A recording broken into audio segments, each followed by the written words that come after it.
छत्तीसगढ़ के मुख्यमंत्री विष्णुदेव साय ने मैनपाट महोत्सव का शुभारंभ किया। इस मौके पर उन्होंने 523 करोड़ रुपए से अधिक के विकास कार्यों की सौगात दी।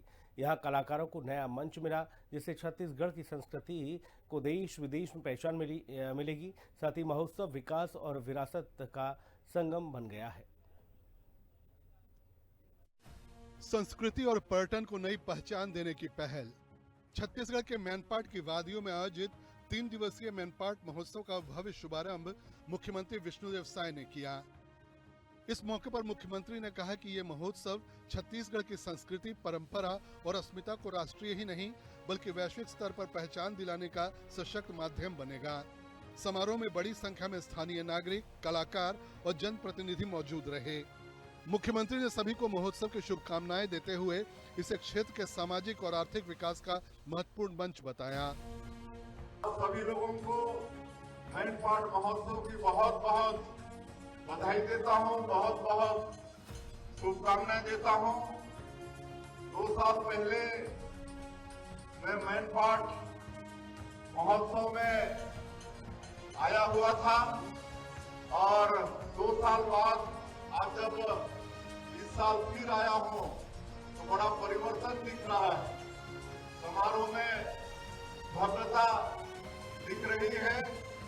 मैं आश्वस्त करता हूं कि मैनपाट महोत्सव को आने वाले हर वर्ष में मनाएंगे और आप सभी लोगों से चर्चा करके एक तिथि भी निश्चित करेंगे। हर साल उसी तिथि में ये महोत्सव हुआ करेगा। मुख्यमंत्री ने सरगुजा के लोगों को मैनपाट महोत्सव के लिए विशेष तौर पर बधाई दी। सबसे पहले समस्त छत्तीसगढ़ वासियों को विश्व रेडियो दिवस की बहुत बहुत बधाई, शुभकामनाएं। और बड़ा सौभाग्य का विषय है छत्तीसगढ़ के लिए कि आकाशवाणी और यूनेस्को के माध्यम से यहाँ पर राष्ट्रीय स्तर का आयोजन आज के उपलक्ष्य में हो रहा है, जिसमें यूनेस्को से भी अधिकारीगण यहाँ पर पधारे हैं और अंबिकापुर और सरायपाली का जो हमारा आकाशवाणी का केंद्र है उसकी क्षमता बढ़ाई जा रही है और छत्तीसगढ़ में करीब 95% भाग आकाशवाणी से कवरेज है। ये बहुत खुशी की बात है कि जहाँ पर बिजली भी नहीं है, मोबाइल का नेटवर्क भी नहीं है, वहाँ पर लोगों को रेडियो के माध्यम से, आकाशवाणी के माध्यम से समाचार और कई कार्यक्रम मिलते हैं। 523 करोड़ से अधिक के 109 विकास कार्यों की सौगात। महोत्सव के दौरान मुख्यमंत्री ने जिले में विकास को नई गति देने के उद्देश्य से कुल 523 करोड़ 20 लाख 53 हजार की लागत वाले 109 कार्यों का लोकार्पण और भूमि पूजन किया। इनमें 429 करोड़ 11 लाख 40 हजार रुपए की लागत से 81 कार्यों का भूमि पूजन और 94 करोड़ 9 लाख 13 हजार रुपए के 28 काम का लोकार्पण शामिल हैं। इन परियोजनाओं का लक्ष्य आधारभूत ढांचे को मजबूत करना, कनेक्टिविटी बढ़ाना और पर्यटन सुविधाओं का विस्तार करना है। मुख्यमंत्री ने मैनपाट में पर्यटन विकास के लिए 1 करोड़ रुपए देने की घोषणा भी की।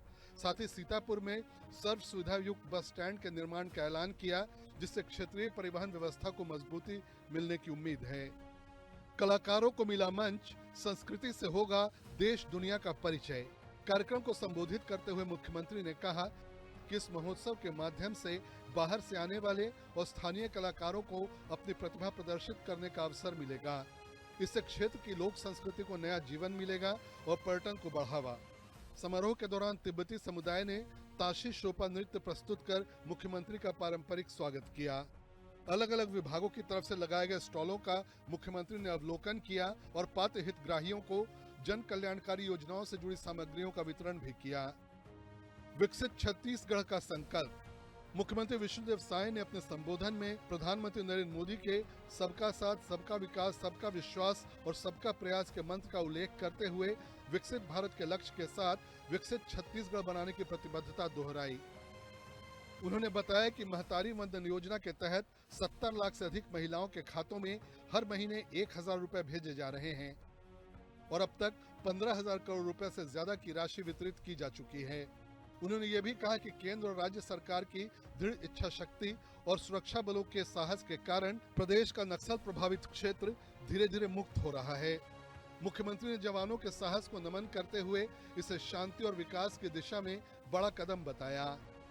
पर्यटन मंत्री ने गिनाई उपलब्धियां। राज्य के पर्यटन मंत्री राजेश अग्रवाल ने कहा कि मुख्यमंत्री विष्णुदेव साय के नेतृत्व में प्रदेश में पर्यटन लगातार प्रगति कर रहा है। सरकार पर्यटन स्थलों के समग्र विकास, आधारभूत संरचना के सुदृढ़ीकरण और नई संभावनाओं के सृजन पर गंभीरता से काम कर रही है। उन्होंने बताया कि मैनपाट जैसे प्राकृतिक सौंदर्य से भरपूर स्थल पर बढ़ती पर्यटक आवाजाही से स्थानीय युवाओं और महिलाओं को स्वरोजगार के अवसर मिल रहे हैं। जन गौरव का उत्सव बना मैनपाट महोत्सव। विधायक राम कुमार टोप्पो ने इसे क्षेत्र की समृद्ध संस्कृति और प्रकृति के प्रति प्रेम का उत्सव बताते हुए कहा कि यह आयोजन जन गौरव का प्रतीक है। वहीं विधायक प्रबोध मिंज ने कहा कि 500 करोड़ रुपए से अधिक के विकास कार्यों की सौगात से मैनपाट में आधारभूत सुविधाओं का विस्तार होगा और पर्यटन गतिविधियों को नई गति मिलेगी। विकास और विरासत का संगम। मैनपाट महोत्सव केवल सांस्कृतिक आयोजन नहीं बल्कि विकास और विरासत के संगम का प्रतीक बनकर उभरा है। बड़े पैमाने पर घोषित परियोजनाओं से जहां क्षेत्र की अर्थव्यवस्था को बल मिलेगा, वहीं सांस्कृतिक कार्यक्रमों से स्थानीय पहचान को नया आयाम मिलेगा। सरकार की योजनाओं और निवेश के साथ मैनपाट आने वाले समय में छत्तीसगढ़ के प्रमुख पर्यटन केंद्रों में शामिल हो सकता है। निशा द्विवेदी के साथ ब्यूरो रिपोर्ट, रायपुर, हिंदी खबर।